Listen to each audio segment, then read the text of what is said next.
الشيطان الرجيم. بسم الله الرحمن الرحيم. الحمد لله وكفى والصلاة والسلام على الرسول المصطفى وعلى آله وصحبه أولي الإرفان والوفا. أما بعد فالسلام عليكم ورحمة الله وبركاته. يومنا 22 ga watan 12 shekara ta 1443 hijiriya, wanda yake yayi daidai da 10 ga watan 7 shekara ta 2023 miladiya, inda za mu fara karatun littafin Maqamatul Hariri cikin wannan majalisi namu na gidan Alhaji Ibrahim Acida, wanda yake shine mai masaukin baki. Da fatar Allah ka amfane mu, ka amfane shi da wannan hidima da ake yi, kuma Allah ya sa mu yi tarayya samun sakamakon aljanna cikin wannan aiki. Bismillahir Rahmanir Rahim.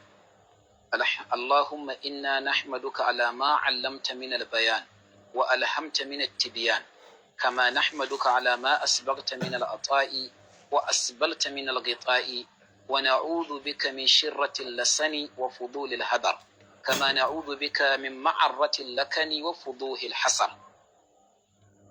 Wannan littafin da za mu fara za ta yi bayani game da abin da ya shafi adab da sauran salailai na abin da ya shafi larabci. Za a iya sano salailai ta abin da ya shafi jirkitan lafuzzansu, abin da ya shafi nahau, da jirkitan lafuzza ta abin da ya shafi tasrifi. Za a sano abin da ya shafi waɗannan ilmuka da muka yi karatu yanzu ko kuma muke cikin karatunsu na abin da ya shafi balaga. Duk abin da za a ambata na balaga cikin wannan littafin akwai nau'in salo ne cikinta.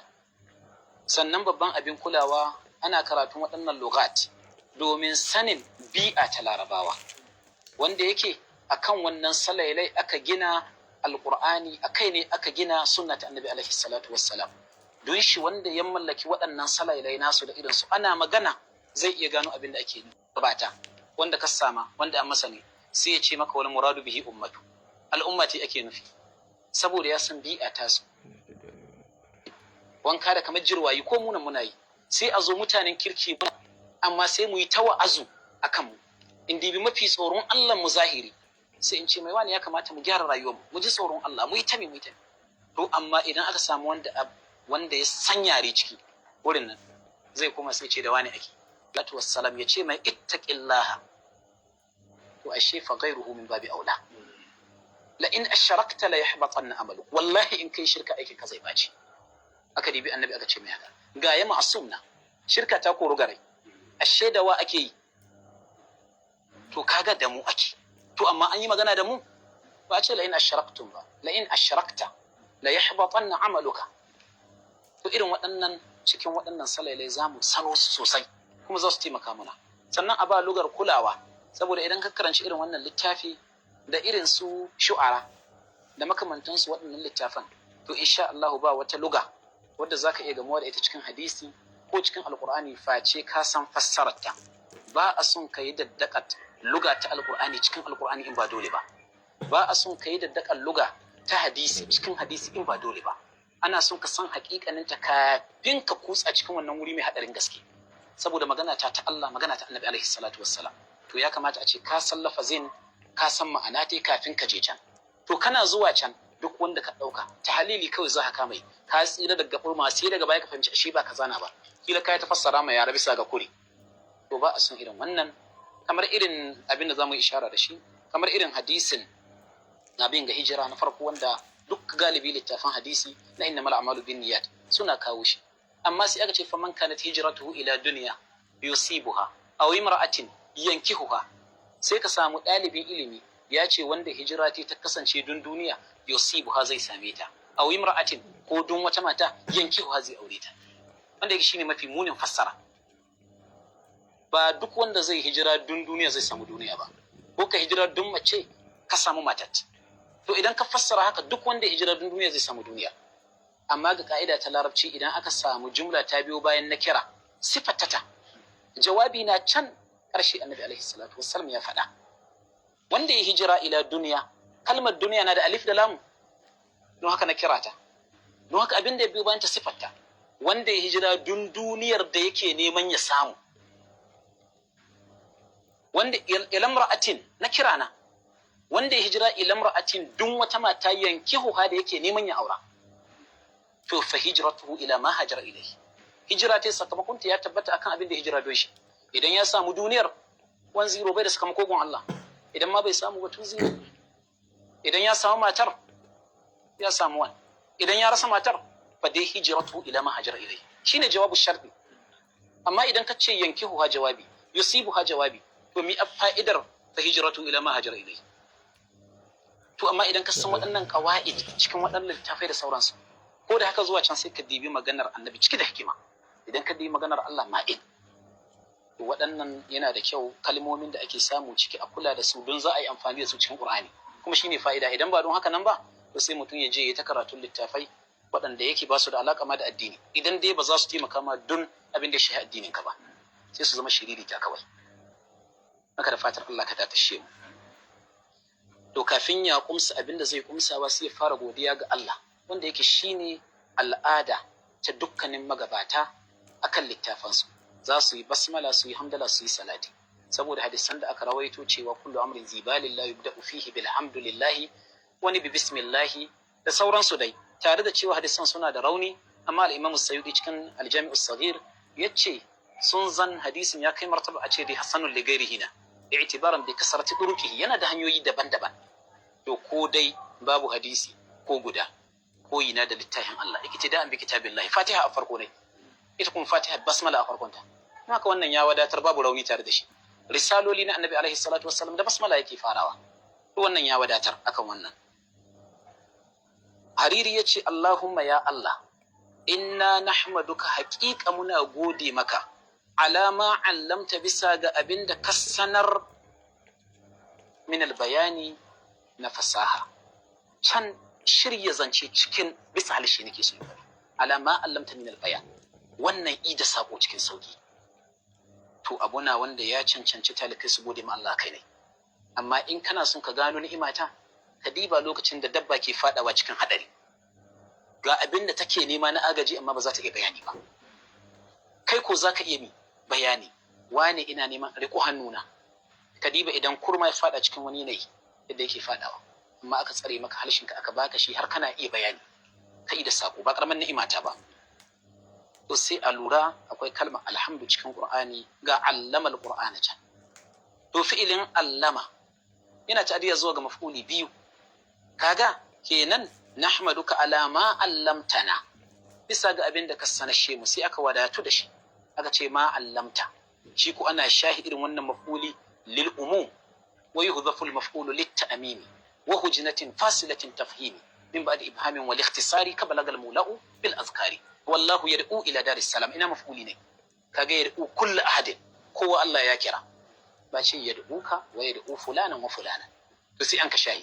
Don haka alama allamta ni min albayan, wa allamta fulanan min albayan, wa fulanan wa fulanan, bisa ga abin da ka sanar suwa min albayani na wannan fasaha.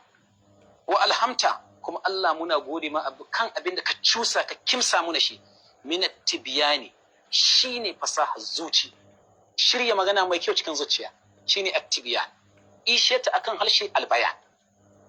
Kaga waɗannan ni'imomi na guda biyu. Mai hankali zai shirya magana cikin rai, sannan ya jefo ta daga baya. To idan ka ɗauki kalmar alhama, fa alhamaha fujuraha wa taqwaha, kaga ba sai ka koma can haka fa alhama, da cewa alhamaha Allah ya kimsa ma rayuwa, ya cusa mata fujuraha wa taqwaha. Kama nahmaduka, kamar yadda muke gode maka, alama asbaghta, bisa ga abin da ka cika. Akwai isbagul wudu, cika arwala tai kyau. Alam tarau anna Allah sakhara lakum ma fis samawati wa ma fil ardi wa asbagha alaykum ni'amahu zahiratan wa batina. Kaga ya cika muku. Min al-ata'i, shine kyauta.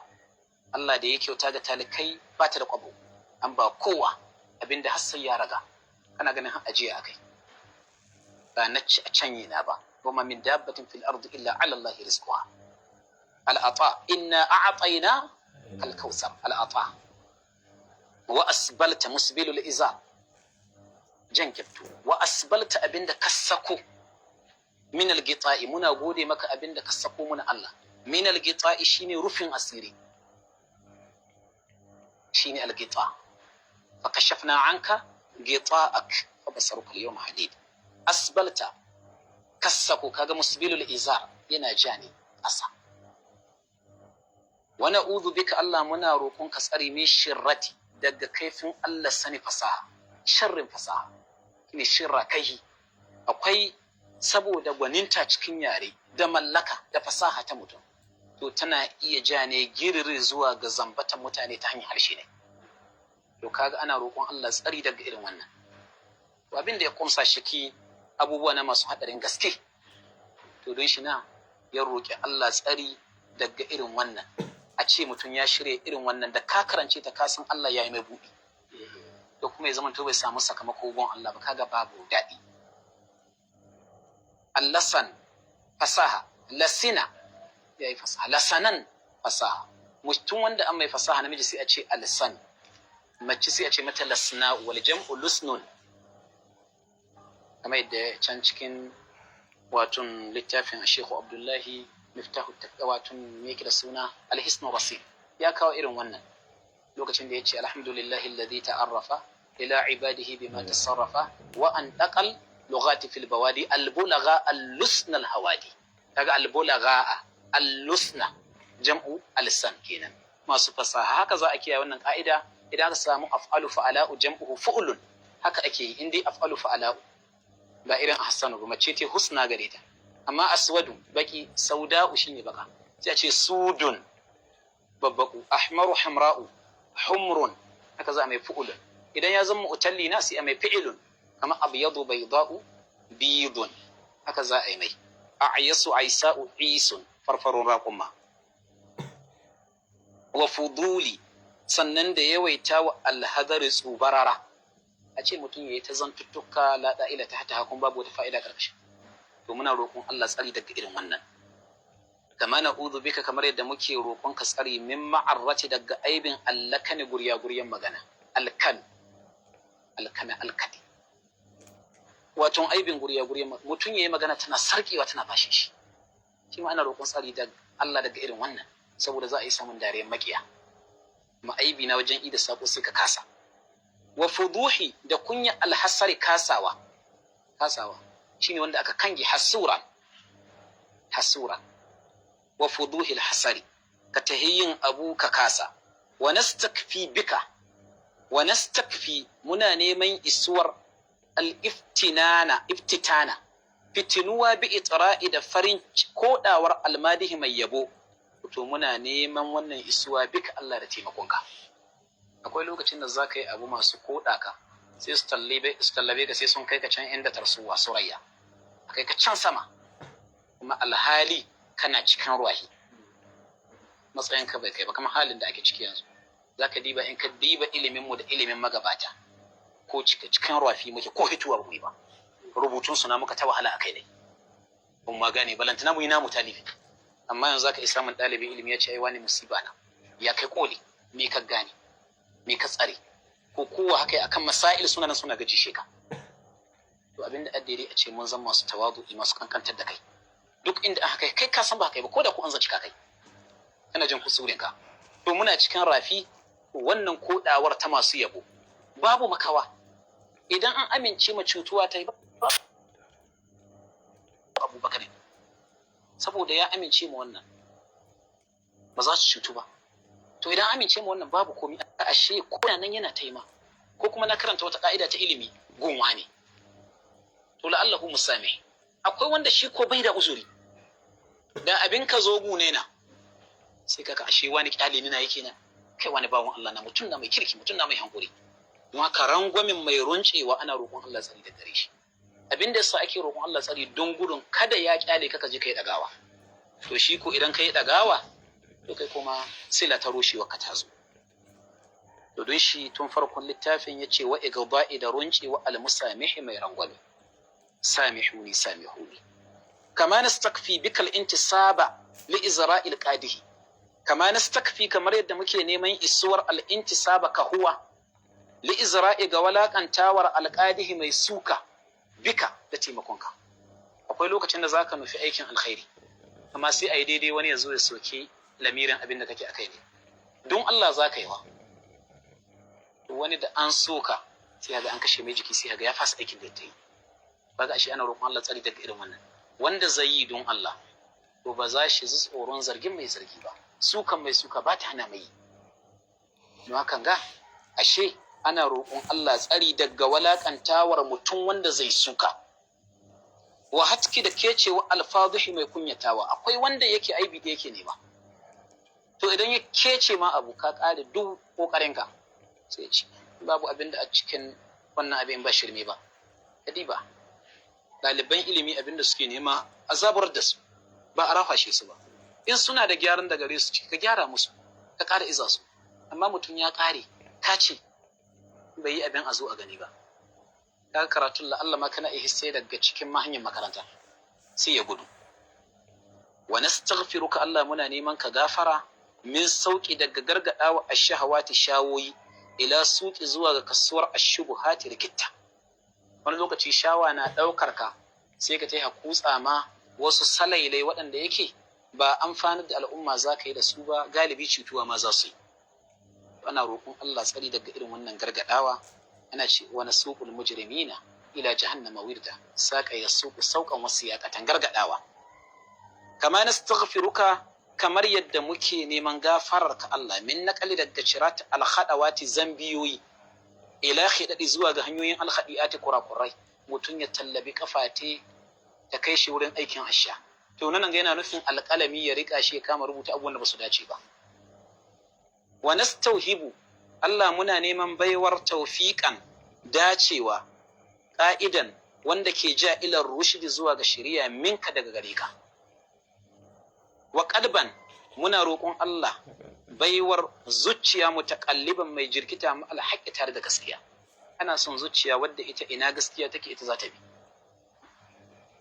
Wa lisanan, da halshe mutahalliyan mai kawatuwa bisirki da gaskiya. Wa nutqan, da huruci muayyadan abin karfafasuwa bil hujjati da dalili. Idan ka kawo abu ka ce kaza to yanzu kana da dalili mai gamsarwa. Wa isabatan, da dacewa za'idatan wanda ke korewa ani zaigi daga karkacewa. Falamma zagu azaga Allahu qulubahum. Wa azimatan, da kuduri qahiratan mai rinjaye hawan nafsi son rai. Ya zamanto kana da azma, fa idza azamta fatawakkal ala Allah. Wa basiratan, da lura nuduriku da muke riskar irfan alqadar, sanin shirin Allah biha da ita. Alqadar wal qada, duk abin da ka gani ya zarata yanzu to kudure yana cikin qadrullah, an shiryo shi. To yanzu don haka ga qada'una sai ya zarata. Yanzu duk abin da ya faru gare mu ko mina na muka gani to mu san cewa ba yanzu muka talita shi akan kanmu ba yanzu Allah ya talita mana shi ba, ya shiryo shi babu makawa, lam yakul li yukhdi'ana, bai kuskure mu. Wa an tus'idana, sannan Allah madaukakin sarki muna roƙonka ka azirta mu bil hidayati da shari'a ila dirayati zuwa ga sani mai bubbuga. Sun diraya wanda yake ilmul mauhabana. Duk yadda ka kai koli ga neman ilimi to ana son kuma ka nace da roƙon Allah, Allah shi ƙara maka ilimi wanda yake kyautata ta daga tashi ba zuwa makaranta ba. Idan aka barka da zuwa makaranta to sai ka ƙara rayuwa ka gaba ɗaya baka samu komai ba, saboda ilimi yawa gare shi sannan ga wahala. Amma in kana roƙon wannan shirye, wannan hasken zai yi arba da kai sai Allah ya sa ka zama mallami cikin sauki. Allah ka cishe mu. Wa ta'abudana, Allah ka karfafar da mu bil i'anati da taimakonka alal ibanati akan yin bayani. Wa ta'simana, Allah muna roƙonka ka tsare mu minal gawayati daga bacewa fin riwayati cikin riwaya. Kana bada kissa Abubakar sai ka fada ta Umar, ka faro nan ka'ida ta can, ba shi da ba daidai na ba, kuma bai da daɗi. Idan hakan gaba a son ka ɗauko riwaya ka ɓace cikinta. Wa tasrifana, muna roƙonka Allah ka tsare mu anis safa, ka jirkitar da mu anis safahati daga yin wauta, fil fukahati cikin kakaci. Ka je kai abu don adara sai ayi tsoki, kaga akwai kunya, ba shi da daɗi, zai yawa irin haka nan ke bada mutane. To muna roƙon Allah ka tsare mu daga yin lokacin da muka je mu yi abin da zai burgewa. Sai ya ƙulu sufaha'u, safuha safahatan shine masdari ne, yana da fi'ilin safiha, shi ko masdari ne as-safahu. Hatta na amana, sai ya zama mun amince ma hasa'idal alsinati, girbin halussa wa dumi mai yawa. Kaga ana son ya zan an tsira daga wannan zance. Wa nukfa, kuma isan muna gawa'il zakhrafati, halakin kawatarwa, a kawaci masu halakarwa. in babi idafati sifati illa mawsuf fala narida sai ya zamba za mu tuzga maurida matuzgin ma'asamatin zunubi ba. Sannan wala na kifa ba za mu tsaya mawqifa wurin tsayin mandamatin da na sani ba. Wala nurhaqa kuma ba za a mace mu bi tabi'atin da bibiya ba, wala ma'atabatin ko zargi. Idan addu'o'in da yayi Allah ya karba mai, to ba zai samu waɗannan wahalci ba duniya ta da lahira ta. Wala nulji ba za a mace mu ba ila ma'aziratin zuwa ga kawo uzuri an badiratin daga su'ul baki. Ka je ka yi magana ka kuskure bisa ga su'ul baki a ce sai ka kawo dalili. Uzuri za a yi mana sai a ce ai su'ul baki na. Ana iya samun wannan cikin zancen uwa. To alhamdulillah Allahumma fa haqqika.